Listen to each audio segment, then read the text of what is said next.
Povo simpático de Curitiba, boa noite. Boa noite. É isso aí. Eu disse simpático, mas é um povo muito bonito, muito lindo, viu?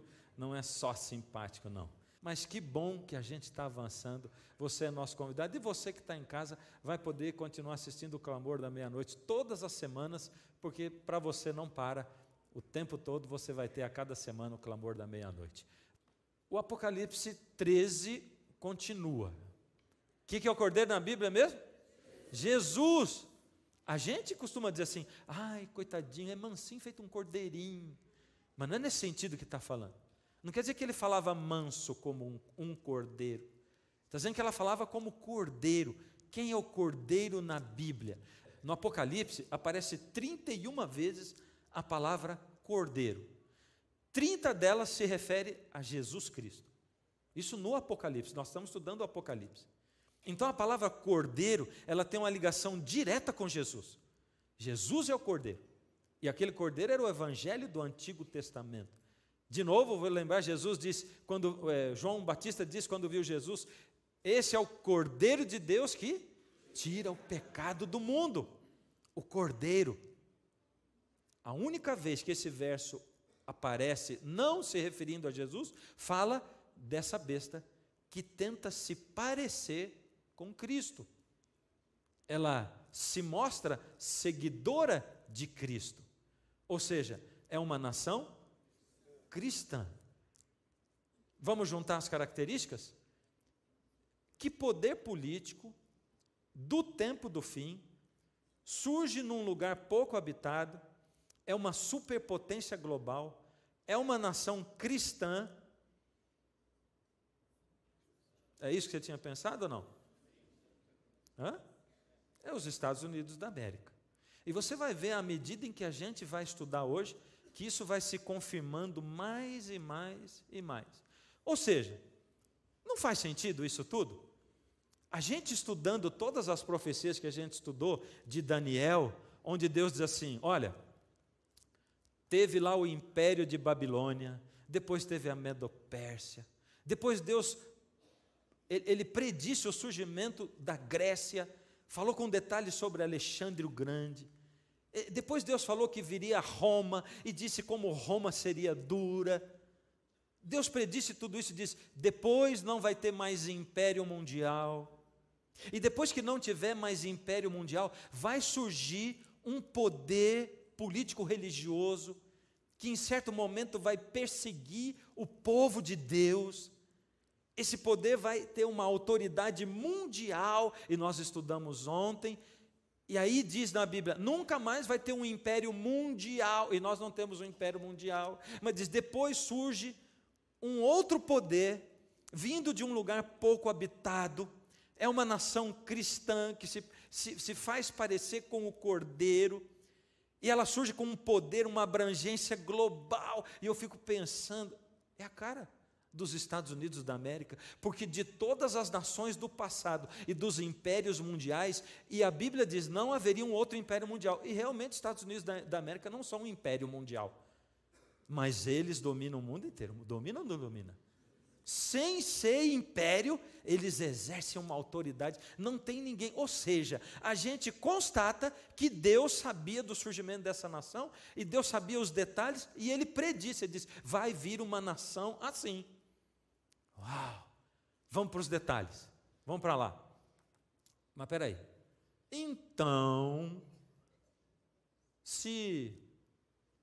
quer dizer então que, se os Estados Unidos é essa superpotência, então quer dizer que todas aquelas coisas que dizem depois lá, que ele vai se unir à primeira besta, e que eles vão juntos, será que isso vai acontecer? Obrigar as pessoas, e vai proibir de comprar e de vender, quem não tiver a marca da besta na mão ou na testa? Será que seria possível hoje, no século 21, acontecer uma coisa dessa? Uma nação como os Estados Unidos, que fala de liberdade, impedir as pessoas de comprar ou vender, será que seria isso possível? Mas vamos começar a estudar a Carta de Constituição de Direitos dos Estados Unidos, porque lá o primeiro direito mencionado é liberdade religiosa. Uau, mas se eles têm na Constituição deles o primeiro direito, que é o direito de liberdade religiosa, será que eles iriam contra essa lei deles, essa Constituição deles, para proibir, coibir as pessoas? Será? E vamos lá no passado para entender por que essa primeira, a liberdade religiosa é essa primeira lei que tem dentro da Carta de Constituição deles. A história vai mostrar para nós. Vamos para a história na Europa. Lá no passado, depois que terminou a Idade Média, e depois do movimento de reforma, depois de Lutero, vamos para lá. O protestantismo começou a aparecer. E havia agora uma separação entre catolicismo e protestantismo. Mas ainda havia uma perseguição muito forte da Igreja Católica contra os protestantes. Essa perseguição é real, é história. O crescimento do protestantismo foi muito grande, principalmente porque o protestantismo surgiu com a Bíblia na mão. E naquela época o Gutenberg surgiu, o primeiro livro impresso foi a Bíblia começou a ser distribuída, as pessoas tinham ânsia de ler a Bíblia, porque era proibido antes. A Igreja Católica proibia ler a Bíblia, agora estava na mão do povo. Principalmente na Alemanha, na Inglaterra, a Igreja Anglicana surge, cresce, toma uma força muito grande, mas mesmo assim, um mal-estar muito grande entre a Igreja Católica e a Igreja Protestante. Aí surgem os puritanos. Quem são os puritanos? Primeiro, eles são um grupo de cristãos que seguem a Bíblia, são protestantes, e eles querem fugir da perseguição católica, porque eles não aguentam mais a perseguição católica, e eles querem fugir. Nessa hora, eles começam a pensar no novo mundo. O que era o novo mundo? Era os Estados Unidos da América, que ainda não eram os Estados Unidos da América. Ele era deserto. E esses puritanos, eles vão para o Novo Mundo, que não é esse bairro aqui de Curitiba, onde você mora. Eles vão para o Novo Mundo, que é os Estados Unidos da América. Nós estamos em 1620 e começa a colonização dos Estados Unidos. Olha lá, 1620. Os puritanos vão para lá. Ou seja, logo no início da colonização dos Estados Unidos, quando ele começa a ser mesmo povoado, ele é povoado pelos puritanos, que são esses protestantes que vão para lá. Olha que coisa incrível. Eu até ia escrever uma outra coisa nesse slide aqui, eu ia colocar assim, olha só. É porque eu me arrepiei quando eu estava estudando, e isso aqui veio na minha cabeça para interromper essa história aqui da colonização bem aqui. Porque veja só, os protestantes surgem, a Bíblia na mão deles, eles entendem a Bíblia, eles estudam a Bíblia, eles querem se entregar para o estudo da Bíblia, eles querem viver com Deus, eles estão sendo perseguidos e eles fogem para o Novo Mundo, que é um lugar pouco habitado. E a profecia diz que essa besta surgiu da onde? Da terra, que é um lugar pouco habitado. Dá uma olhada para esse texto de Apocalipse, está 13:15, mas é 12:15. Então a serpente arrojou da sua boca, atrás da mulher, água como um rio, a fim de fazer com que ela fosse arrebatada pelo rio. Lembra que lugar nós estamos aqui da profecia? A serpente, o dragão, seguindo a mulher foge para o deserto, o dragão vai atrás dela, e diz que o dragão joga um rio para tentar afogar a mulher, a igreja pura, lá no deserto. E nós já vimos que o deserto é a Idade Média, o povo de Deus está sendo perseguido na Idade Média, eles estão sendo esmagados, eles estão sendo martirizados, e esse é o rio que a serpente joga em cima do povo de Deus, para tentar afogar o povo de Deus, e de repente, o que acontece? A terra, porém, socorreu a mulher. E a terra abriu a boca e engoliu o rio que o dragão tinha arrojado de sua boca. Uau! Você enxerga isso aqui? Você enxerga esses cristãos protestantes saindo, então, dos países da Europa e indo para lá, sendo protegidos pela terra. Ou seja, a terra aparece pela primeira vez na profecia, amiga da mulher. Ela recebe a mulher. O novo mundo recebe os protestantes, recebe o povo que está com a Bíblia na mão. Ela recebe. Porém, depois, no próprio Apocalipse, a terra é quem dá a luz a essa besta da terra e persegue o remanescente. A terra muda de lado. A terra se perverte. A gente vai ver no Apocalipse 19, 2, que a terra se deixa corromper por Babilônia, a meretriz, que é um outro personagem do Apocalipse, mas ela se perverte. E os salvos, eles são remidos da terra. Ou seja, não dá para os salvos ficarem na terra, porque a terra está corrompida. E Deus tira da terra. Você vê uma mudança de comportamento da terra. A terra primeiro recebe o povo de Deus, depois ela se corrompe e se volta contra ele. Lá no Novo Mundo tem duas visões diferentes. Primeiro, um pessoal que lutava pela liberdade religiosa. Diz assim, você vem aqui com a sua religião, você é anglicano, e o outro era os puritanos, porque os puritanos, chegando no Novo Mundo, eles que tinham fugido da perseguição católica, eles que vieram com a Bíblia na mão, começaram a querer obrigar todo mundo a ser puritano. O povo que não aprende, né? Brincadeira. Esse povo que não aprende somos nós mesmos. Nós mesmos. É por isso que a pessoa que diz assim, ó, se você quer conhecer uma pessoa, dá para ela poder. Dá poder. Porque já logo vai surgir um iluminado, entre aspas, que vai dizer assim, não, aqui está a verdade, a Bíblia, o que é certo, nós vamos obrigar todo mundo. É igual o Nabucodonosor. Nabucodonosor, depois, primeiro, ele proibiu, obrigou todo mundo a adorar uma imagem que ele fez, depois do sonho dele. Os 3 amigos do Daniel foram lá e não se ajoelharam na frente da estátua. Ele mandou jogar dentro de uma fornalha de fogo ardente. Mas eles não morreram, porque o próprio Jesus entrou com ele lá dentro. Está em Daniel capítulo 3 isso. E eles não morreram. Quando eles saíram, antes de sair, ele olhou e disse assim, não era 3 que nós jogamos, como é que tem 4? E aquele um parece com o Filho do homem, parece com o Filho de Deus. Ele viu a diferença de Jesus, mandou tirar os camaradas de novo, eles saíram.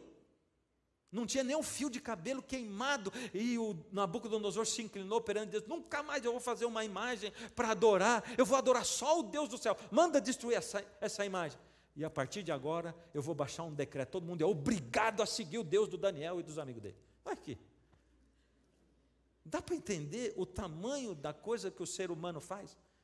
Não dá para obrigar ninguém a querer, Deus não obriga ninguém a segui-lo. E é por isso que você está arriscado a passar a sua vida inteira seguindo Deus e se perder. Está na tua mão. É você que quer. Se você quiser desviar dele, desvia. Se quiser cuspir na cara de Deus, pode fazer. Não vai ser o primeiro que já fez isso. Você entende? Deus é o Deus da liberdade. Ele deixa você completamente livre. Ele não pressiona você. Ele não amaldiçoa você. Por isso, quando você ouvir alguém dizer na televisão, falar assim, olha, você está sendo perseguido, está tudo dando errado na tua vida, mal olhado pega. Para passar o mal olhado é porque você está longe de Deus. Vem para Deus, vem para a minha igreja. E não esquece a carteira. Porque aqui nós vamos orar, você vai pagar, e depois que você pagou, Deus adora receber dinheiro, porque Deus é dinheirista. É isso que eu ouço nas entrelinhas. E aí pronto, porque quando você deu dinheiro para Deus, Deus ficou satisfeito. Que Deus é esse? Que Deus é esse? Esse é um Deus qualquer, que não o Deus do céu. É porque esse Deus não tem nada a ver com Jesus. Porque Jesus nunca fez isso. Mas vamos voltar no nosso assunto. Então tinha lá os puritanos que começaram a querer obrigar o povo a seguir aquilo que eles acreditavam. Mas tinha um povo que queria a liberdade religiosa. Então, o puritanismo quis impor ao Estado as regras dele, mas tinha lá o Estado, e eles queriam impor isso. Eles eram de que religião? Nessa época, congregacionalistas, episcopais e anglicanos. principalmente essas 3 religiões juntas, que formavam o grupo dos puritanos, pregavam essa pureza, né? Aconteceu que lá eles disseram assim: nós vamos fazer a separação entre a igreja e o Estado, é isso que nós queremos, mas demorou um tanto isso. Eles queriam fazer isso, mas os puritanos não deixavam. Quem era a favor da separação entre a igreja e o Estado? Eram os batistas, os quakers, os judeus que estavam lá no Novo Mundo. Eles queriam a separação. E o que você acha que era melhor? O Estado ser religioso ou separar a igreja do Estado? Separar. Eu tenho dito para você, quando a igreja se une com política, não dá certo. Você entende? Existem políticos da igreja adventista? Existe. Sim, existe. Agora, a igreja nunca vai ter uma bancada de políticos da igreja. Você nunca vai ver que o pastor fulano adventista candidato, não existe isso. Entende? Não vai ter uma bancada evangélica. Deus não proíbe ninguém a se candidatar. Deus teve o Daniel lá, que foi um grande estadista de Deus em Babilônia. Deus colocou numa posição. Deus abençoou Daniel e ele foi uma bênção lá dentro, porque ele seguiu Deus. É uma posição difícil, mas ele seguiu a Deus, ele foi um servo de Deus, e Deus abençoou o Daniel. Agora, a igreja começar a colocar a gente lá para se servir, formar uma bancada, não dá certo. Deus diz assim: não faz isso, separa. E esse povo aqui estava certo, queria separar. O Roger Williams foi o primeiro pastor batista nos Estados Unidos em 1639. E nessa época, a Carta de Constituição dos Direitos, a primeira liberdade, é mencionada por quê? É porque os quakers ainda estavam sendo enforcados em 1660. E sabe quem que enforcava os quakers? Os puritanos. Eles perseguiam os quakers e enforcavam os quakers. A Revolução Americana veio em 1775. Por quê? Porque até em 1775 os batistas ainda eram açoitados também. Você entende? Olha os puritanos fazendo a mesma coisa da qual eles fugiram. É incrível como é que o ser humano se corrompe com a Bíblia na mão. Isso é vergonhoso para o cristianismo. Do mesmo jeito que foi vergonhosa a Idade Média do cristianismo e a perseguição que a igreja cristã, porque naquela época não tinha divisão, que depois se tornou a igreja católica, era a igreja católica, mas não estava dividida. Aquilo é vergonhoso, a Idade Média, mas é vergonhoso o que os protestantes fizeram aqui, principalmente esses puritanos. Vergonhoso o que as pessoas fazem com a Bíblia na mão, obrigando outras pessoas. Essa não é a filosofia de Deus, não é como Deus age. Aí vieram 2 revoluções, a francesa e a americana. A americana começou primeiro, mas vamos ver primeiro a francesa, que foi em 1798. Ela foi muito importante, porque lá na França, o parlamento baniu a religião do Estado e proclamou o Estado ateu. Foi isso que aconteceu lá na França. Então, baniu e o Estado agora é ateu. E nos Estados Unidos, a Revolução Americana, o que aconteceu? 1775, foi a separação entre a igreja e o Estado, mas o Estado não se proclamou ateu e nem baniu, só separou igreja e Estado. Vocês são da igreja, cuida do culto, cuida de pregar a palavra de Deus, e nós somos do Estado, vamos cuidar das leis do país. Estão entendendo isso? E separaram. A Revolução Americana fez isso.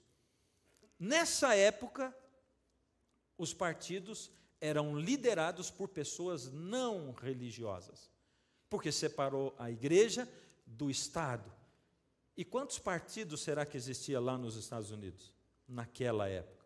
Começaram a acontecer mudanças sutis. Começou a entrar a tal teologia liberal nos Estados Unidos. O que era teologia liberal? Bom, eu vou responder. Havia 2 partidos nos Estados Unidos, já naquela época, que eram quais os 2? Democrata e republicano, que são os mesmos que tem até hoje. 2 partidos, já naquela época. Porém, tanto os democratas como os republicanos eram dirigidos por pessoas que não eram religiosas, não era da igreja, certo? Separação igreja e Estado. Mas na teologia começou a surgir a teologia liberal. Por quê? É porque começou a vir o iluminismo, tudo tem que ser provado pela razão, e sempre que a ciência avança E sempre que a ciência se volta contra Deus, tem um grupo de gente que fica tentando misturar a Bíblia com ciência e tentando dar explicação para a Bíblia que não existe. Você entende? Ah, não, então, não, verdade, Jardim do Éden não existiu mesmo. Não, peraí, acho que aquilo ali, os 6 dias da criação, não era. E a gente quer tentar mudar a Bíblia, porque a gente acha que ciência e Bíblia não combinam. Mas se Deus é o criador da ciência e o criador do mundo, ciência e Bíblia combinam. E há muitos cientistas, sim, de renome, que acreditam na semana de 6 dias, e que veem que as duas coisas se combinam. Eu tenho vontade de fazer uma série só sobre isso, quem sabe no futuro. Mas vamos para frente. O que essa teologia liberal prega? Ela prega que Jesus não nasceu de uma virgem. Também os milagres de Jesus, eles podem ser explicados assim, racionalmente. Não eram bem milagres. E Jesus não ressuscitou em corpo, sabe? Foi o Espírito dele que saiu e tal. Então, em 1850, surge a teologia liberal, que estava tentando mudar o que as pessoas acreditavam sobre a Bíblia, distorcendo a Bíblia. Então, os religiosos, eles respondem, os conservadores. O que eles fazem?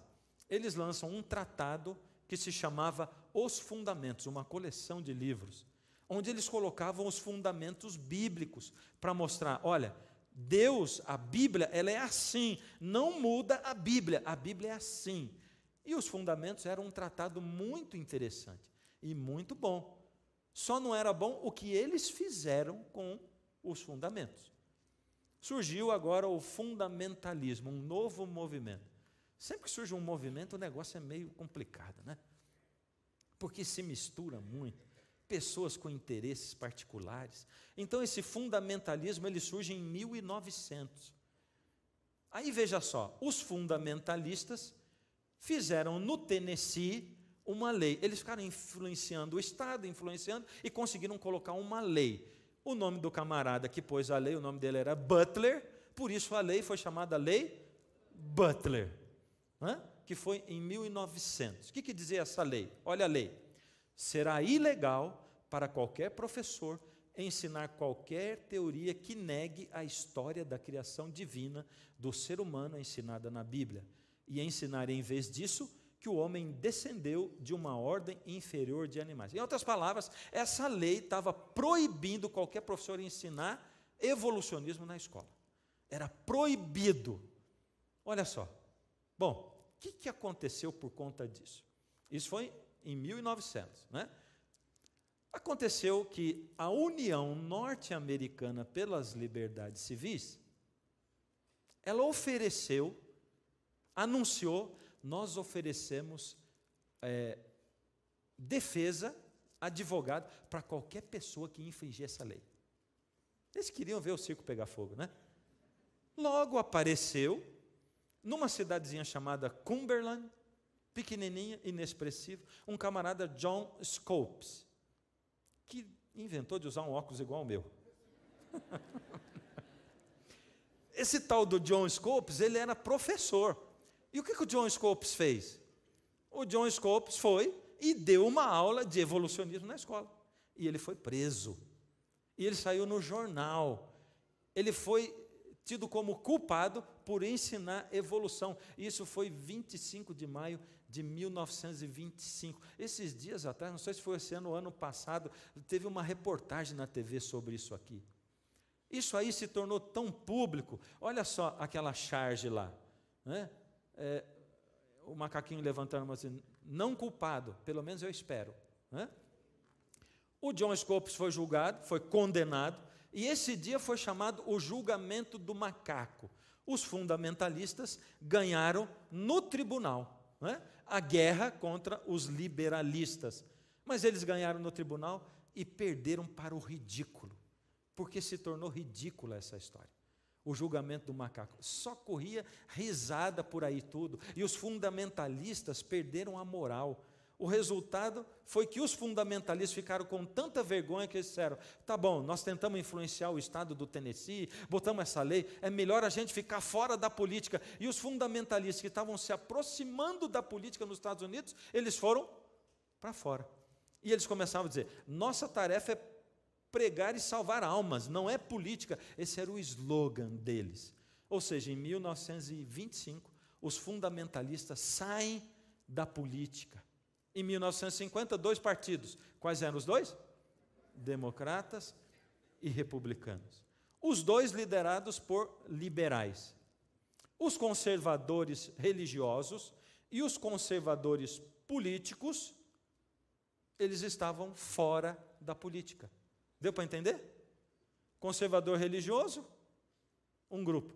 Conservador político, que não tinha a ver com a religião, mas ele era conservador na política. Os 2 estavam fora da política, porque os 2 partidos eram liderados por liberais. Mas aconteceram mais mudanças nos Estados Unidos, mudanças sutis. Enquanto isso, os fundamentalistas religiosos começaram a pregar. Eles não disseram, nós vamos sair fora da política, vamos começar a pregar. E eles saíram mesmo da política e começaram a pregar. E o que aconteceu na América? Os batistas do Sul cresceram de 1940, 22 anos, a 1962, 1,5 milhão de membros. E eu estou olhando ali que faltava 1 ano para eu nascer ali naquela época. Ali. Eu nasci em 63, já está pertinho de mim aqui, ó.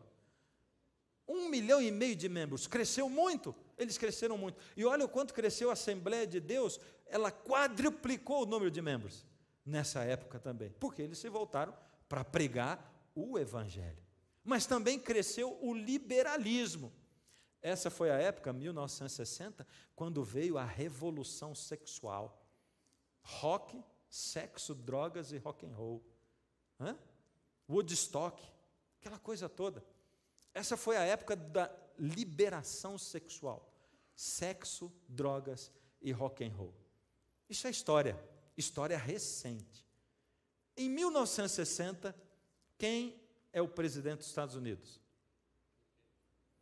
Eu ouvi alguém dizer, algumas pessoas dizerem.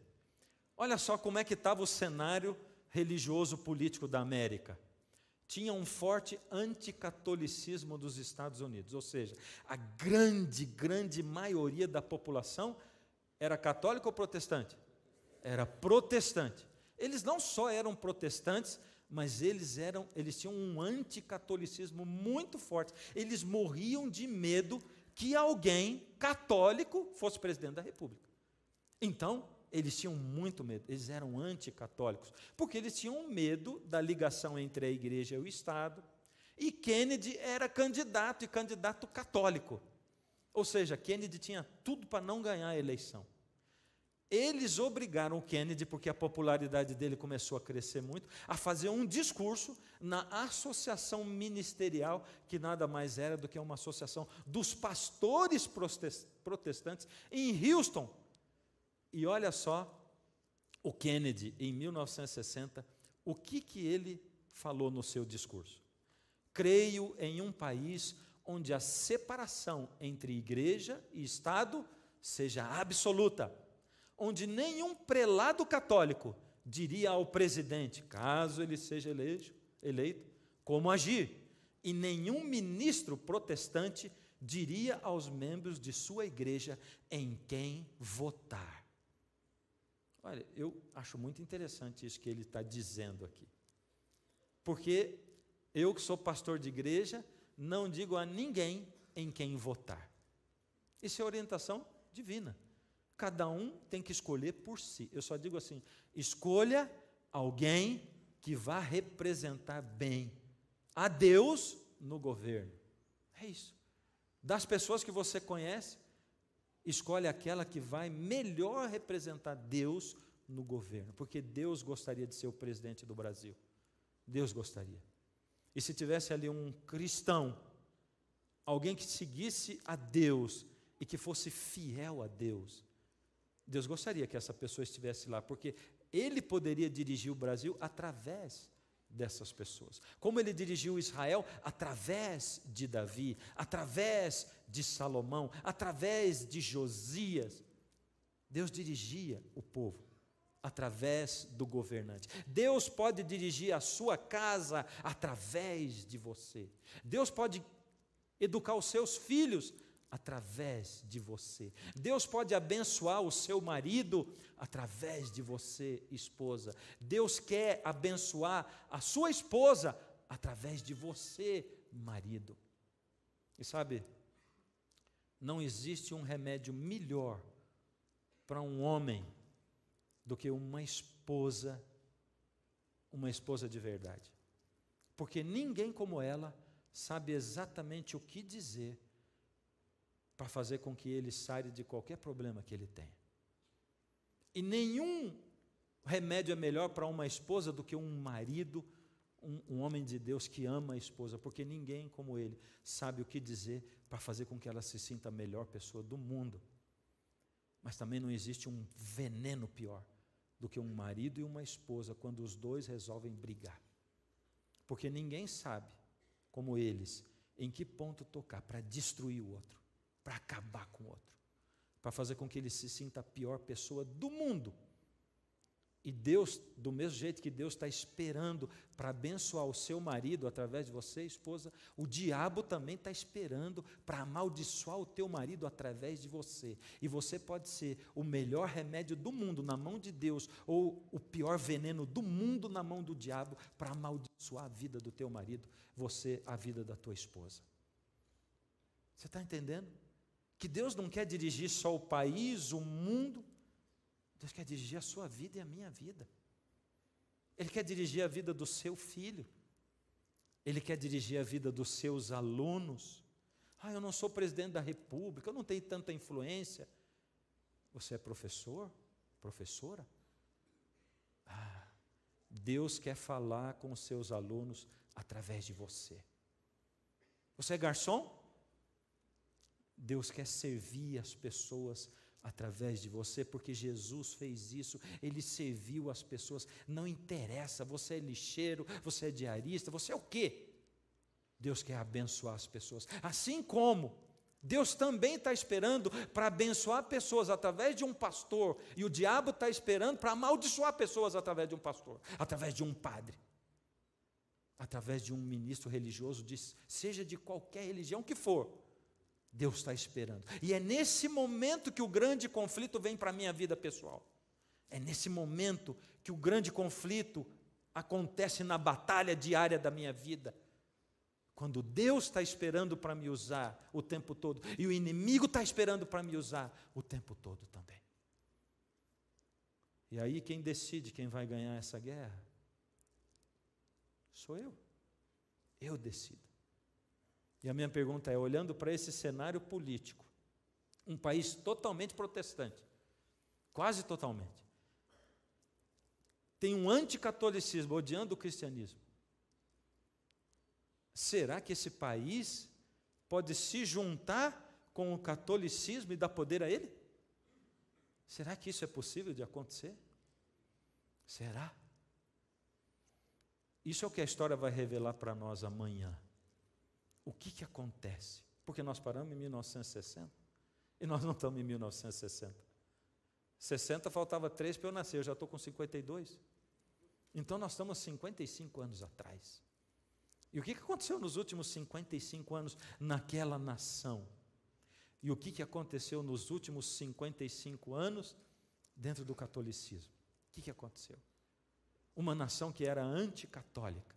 Como é que ela está hoje? Como é que ela mudou do Kennedy para cá? Como é que o cenário político se organizou e o que nós começamos a ver hoje dentro dos jornais, dentro das notícias? É muito importante a gente saber o que diz nos jornais e nas notícias. Mas é muito mais importante eu saber quem manda no meu coração, quem manda na minha vida. É muito mais importante eu determinar pela minha liberdade de escolha. Agora eu vou dizer um negócio para você, pensa bem. Como é que eu vou saber o que é a vontade de Deus na minha vida? Essa é uma coisa difícil, não é? Sim ou não? É difícil ou não é saber a vontade de Deus na minha vida? Vou mudar a pergunta, vamos mudar a pergunta agora. É muito fácil saber o que Deus quer fazer na minha vida, sim ou não? Você vê que a coisa está confusa mesmo, né? Senhor, puxa, recebi uma proposta de emprego para aquele lugar, mas eu moro aqui tanto tempo, está a minha família aqui, mas lá estão me oferecendo um dinheiro melhor, mas aqui eu tenho estabilidade, trabalho nessa empresa faz 20 anos, mas lá é uma empresa nova que parece que tem tudo para dar certo. Fácil de decidir, ou não é? Aí você diz, Senhor, quero fazer a tua vontade, responde para mim. Aí Deus diz assim, fica onde você está, com a voz do Cid Moreira. É assim que acontece? Não, é difícil saber a vontade de Deus. Agora, quando nós lemos ontem a parábola que Jesus contou do bom pastor, e disse, eu sou o bom pastor, e a diferença é porque as minhas ovelhas, elas não só escutam, mas elas reconhecem a minha voz, elas ouvem e reconhecem a minha voz, e elas me seguem, porque elas me veem, e elas me seguem, elas não são surdas e cegas espiritualmente. E ele diz, essa é a diferença, tem um monte de ovelhas no aprisco, mas as minhas ouvem a minha voz, e veem quando eu saio, e elas me seguem, elas reconhecem a minha voz. Então Jesus está dizendo assim, você não pode ser surdo e cego espiritual, você tem que ouvir e ver espiritualmente, tem que ter discernimento espiritual. Como? Já tentou comer um pudim de leite condensado, e depois, em seguida, chupar uma laranja? Você já tentou. Percebi que você já tentou mesmo. Como é que fica o gosto da laranja? A laranja fica azeda, o gosto dela. Sabe, a gente enche os ouvidos de lixo, de porcaria, e depois a gente quer reconhecer a voz de Deus. A gente enche os olhos de lixo e depois a gente quer reconhecer Deus quando Ele... E a gente diz, Senhor, me responde. E as pessoas dizem, eu oro, mas Deus não me responde. Deus está gritando no teu ouvido. Você não está escutando. Está cheio de lixo aí dentro. A gente enche lixo dentro do corpo da gente. Come lixo. Lixo. Porque... é lixo que a gente come, doce, fritura, essa coisa arada, é lixo. A gente enche de lixo e depois quer ter a mente com discernimento para escutar a voz de Deus. Então, Deus diz assim, me ajuda, vai, porque você é humano. Teu corpo não é lixo. Vai tirando os lixos daí, impede dele entrar. Dá uma ajuda para mim, porque eu estou falando, você não está escutando. Quer fazer a minha vontade? Quer me seguir? E olha, nós estamos chegando num momento da história do mundo, onde nós, cada um de nós, vamos ter que decidir de que lado nós vamos ficar. Porque é isso que diz a profecia do Apocalipse. Todos aqueles que recebem a marca da besta na mão ou na testa, estão separados do povo de Deus. E você viu naquela profecia de Apocalipse, que diz ali que os que têm a marca da besta recebem as 7 pragas. Agora, os que não têm a marca da besta, são perseguidos pela besta, e são impedidos de comprar ou vender. Existe uma separação brutal no fim dos tempos agora, daqui a pouco.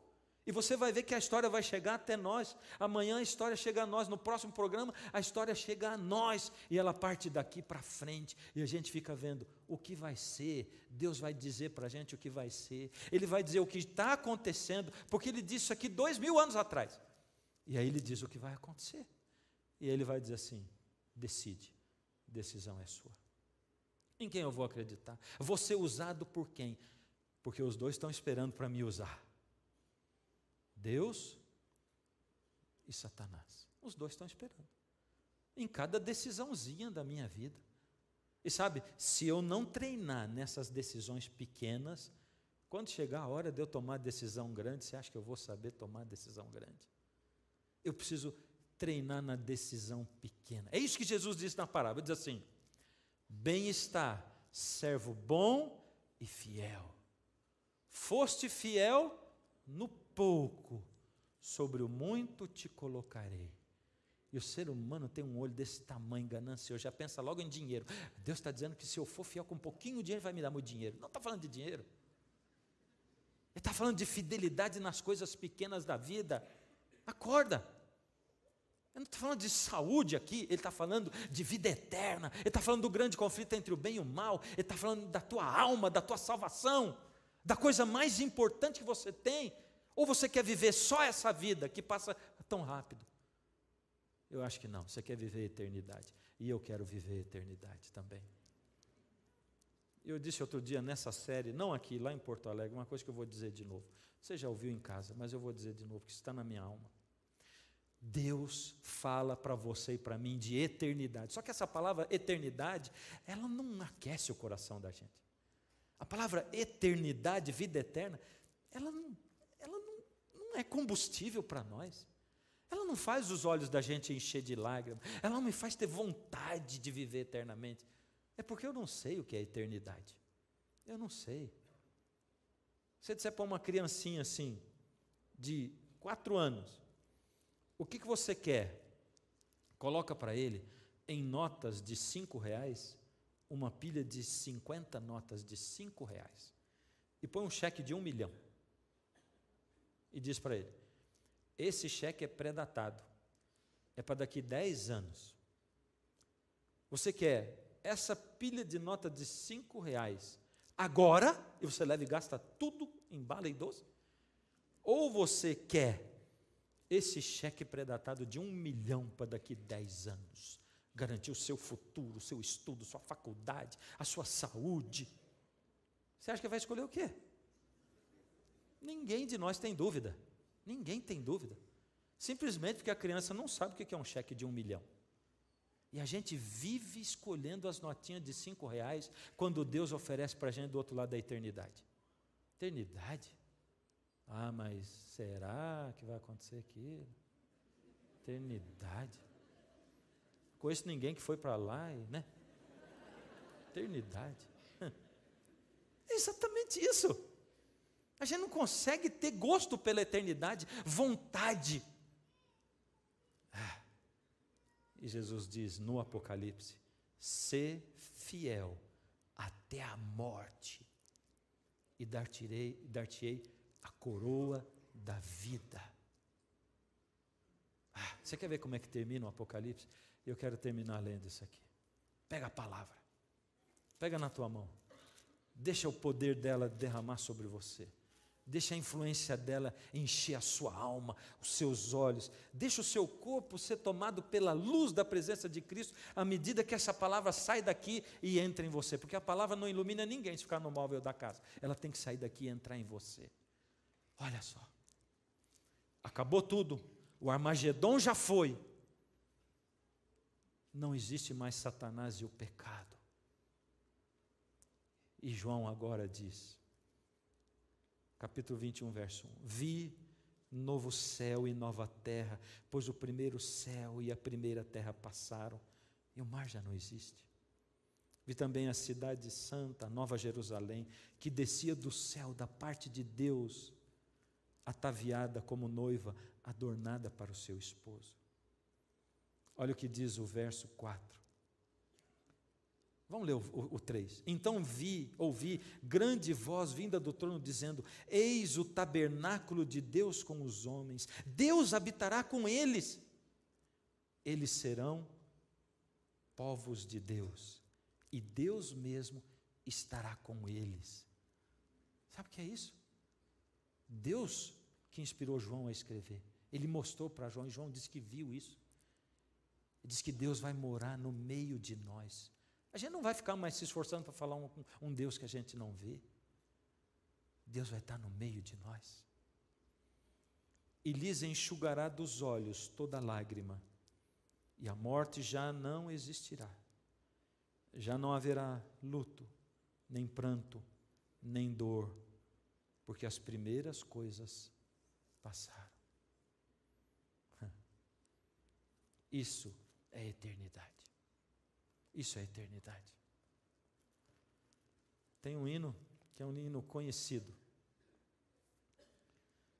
É o hino Preciosa Graça, Amazing Grace, em inglês.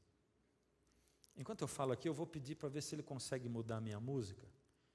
Eu sinto vontade de trocar a música que eu vou cantar. Eu queria que você passasse para a música Obrigado, que está no CD Livre Outra Vez, por favor. Eu quero cantar essa música agora em seguida. Eu estava falando do que mesmo antes? Da música. Amazing Grace. Você vê que a minha memória está, né? Também é tanta besta na minha cabeça que eu vou te falar, né? É uma besteira na minha cabeça. Vamos voltar.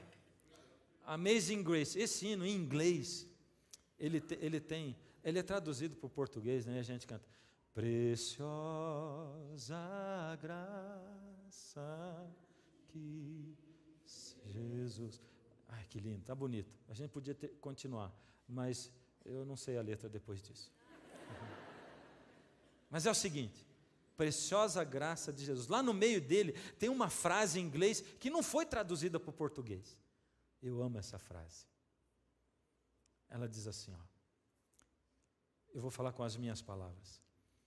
E depois, quando a gente estiver no céu, na presença de Deus, louvando a Deus por 10.000 anos, de repente a gente vai parar, olhar para trás e dizer: a eternidade só está começando. Acho que isso é eternidade. Louvar a Deus na presença dEle por 10.000 anos e reconhecer que ela só está começando. Não tem que preocupar com dor, com morte, porque Deus vai ter enxugado dos olhos toda lágrima. A dor já não existe, a saudade não existe. Não existe insegurança, não existe mais medo, não existe opressão do mais forte em cima do mais fraco. Não tem miséria, não tem a opressão do dinheiro e nem da falta dele. Isso é eternidade. E é isso que Jesus está oferecendo para você e para mim. Ele diz: eu vivi como você, eu venci para você ser vencedor. Eu morri a sua morte e te dei a minha vida, para você vencer as batalhas do grande conflito na sua vida. Foi para isso que eu fiz. Eu carrego você nas minhas costas. Se precisar, eu carrego você. Está desanimado? Me pede, eu carrego você. Está desiludido porque os seus sonhos deram em nada? Olha para mim. Eu dependi de alguma coisa para fazer a obra do meu Pai? Olha para mim. E eu garanto para você que se você olhar para mim, você não vai sentir falta de nada. Nada. Mas olha com força. Me dá a sua mão. Vou segurar a sua mão. Esse Jesus está chamando você agora. Esse que conta o fim desde o princípio. E ele está dizendo assim: eu quero salvar você. Preciso dizer mais alguma coisa? Se eu vim morrer por você, a coisa que eu quero é salvar você, é arrancar você desse mundo. Me deixa, porque eu só não vou salvar você se você não me permitir, se você não deixar, se você fugir de mim, se você cuspir em mim e dizer: Deus, me larga, mas você vai ter que insistir muito para eu não te salvar, porque senão eu te salvo. E aí? Diz sim, diz sim. E aí, vem me seguindo passo a passo. E hoje eu tenho que convidar você. Eu sei que aí em casa, aqui no auditório, tem pessoas que já estão estudando a Bíblia, tem pessoas que já estão conhecendo Jesus, tem pessoas que estão sentindo essa coisa, já um dia atenderam um chamado de Jesus e disseram: Senhor, eu aceito o seu chamado, e começaram a conhecer melhor Jesus. E Jesus está pedindo em casamento, mas estão protelando o casamento, que é o batismo, é a decisão. E eu quero chamar esses hoje. E eu quero chamar você que um dia foi batizado também. Eu quero chamar você que está protelando se batizar, mas eu quero chamar você que um dia foi batizado, mas fez como Pedro e negou Jesus mais de 3 vezes. E Jesus está querendo falar com você, está falando, quer que você ouça a voz dele, está chamando você. e Ele vai chamar você de novo. Eu quero chamar você aqui para frente, nesse lugar que a gente deixa, aonde os anjos ficam esperando você para você chegar. E quando você chega, para sair daí é um problemão, mas quando você chega aqui, eles abraçam você. E o céu fica iluminado com a sua presença aqui. A música vai tocar lá. É como é uma música antiga, conhecida. Eu vou pedir para você não desconcentrar de você e Jesus e da batalha que vai estar acontecendo. Lembra? Você que precisa dizer sim, Jesus, eu aceito casar com você. Sonhei que fui pro céu, um sonho tão real. Nas ruas de ouro eu andei, no lago de cristal. Ouvi um coro de anjos e eu também cantei. Foi quando um jovem me tocou, chamou meu nome e eu olhei. Me perguntou: você não lembra mais da igreja no interior? Eu era só um menino ali, você o meu pastor. Você me ensinou a orar e me falou da cruz. Um dia então você orou e aceitei ao meu Jesus. Obrigado por dar-me pro Senhor. Hoje eu estou transformado. Obrigado por dar-me pro Senhor. Hoje eu sou tão feliz. E um rapaz chegou me dizendo: você me trouxe luz, pois deu um livro a outro alguém, falando de Jesus. Jogaram fora o livro, encontrei-o e o li. Jesus tocou meu coração e por isso estou aqui. Estou esperando. Obrigado por dar-me pro Senhor. Canta comigo. Hoje eu estou transformado. Obrigado por dar-me pro Senhor. Hoje eu sou tão feliz. Um a um foram vindo, formando uma multidão. Vidas ganhas porque eu amei, tive fé e compaixão. Coisas simples e grandes que a vida ocultou. Na terra ninguém viu, mas o céu nos revelou. Eu sei que lá no céu ninguém irá chorar, mas acho que senti uma lágrima rolar.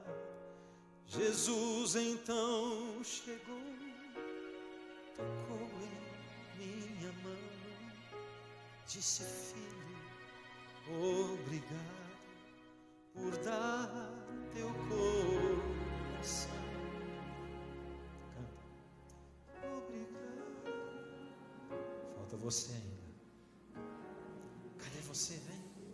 Não fica aí resistindo, ele está chamando. Essa é uma batalha. Vem. Falta você. Obrigado por dar-me pro Senhor. Continua cantando, bem forte, bem bonito. Canta.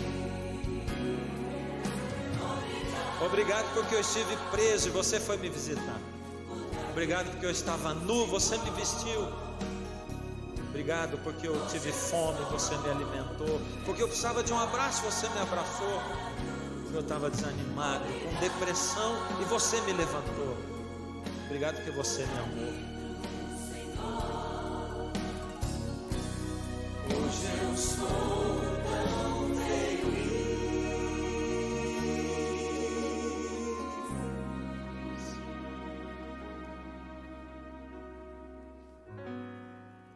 Hoje eu sou tão feliz.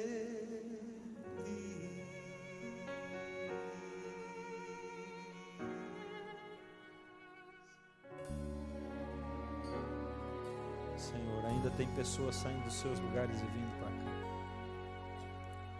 Ainda tem, Senhor, porque o Senhor continua falando com eles. Ó Senhor, como é bom ouvir a sua voz chamando. É difícil, Senhor, porque a gente tem que romper com a inércia. A gente fica tão cheio de medo, pensando naquilo que nós somos, pensando naquilo que a gente não consegue. Ó Senhor, não deixa a gente esquecer que o Senhor nos prometeu que nós podemos fazer todas as coisas se estivermos no Senhor. O seu servo diz: posso todas as coisas naquele que me fortalece. Senhor,